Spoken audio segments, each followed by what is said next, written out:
New at 6, growing concerns for people living in Point Place. Neighbors are complaining that rats, yes, rats, are being spotted around the neighborhood.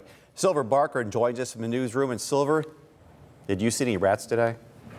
You know what? I spent the day out there earlier. I didn't come across any, but neighbors tell me they're definitely here, especially at night. It's becoming so bad, people say they aren't wanting to even go out in their own yards.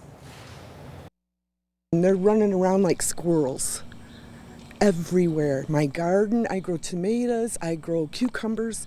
They're eating them. I got traps all over, but it's so bad. I'm catching 2 at a time. Point Place resident Denise Gary says she's noticed an increase in the number of rats in the neighborhood over the past 3 years. She's been trapping them, now catching 2 at a time. That's all. What else can you do? I didn't grow as many things as I usually do this year because I know it's going to happen.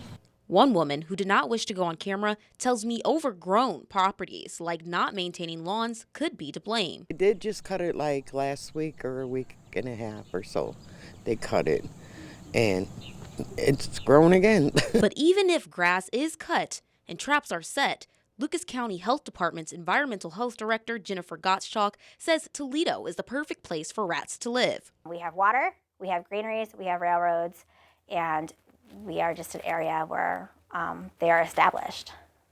And while people can't keep rats from coming into the city, Gottschalk says there are ways people can prevent them in your yard. If you have a garden and you are not maintaining your garden, or you allow the fruit to kind of fall off the plant and kind of just sit in the bed, they can actually be attracted to that and they're going to eat off of that fruit that's rotting. She says not picking up dog feces can also attract rodents. She also recommends people avoid feeding wildlife. We do have a lot of people that like to feed wildlife and birds, and they will climb right up that pole and shake the feeder and eat off of that bird seed.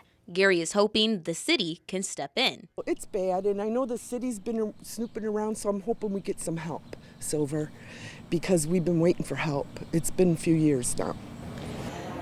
City Council member Teresa Morris tells me they've just recently been notified of the high grass in one of the areas, which they've began cutting and will continue to cut every other week.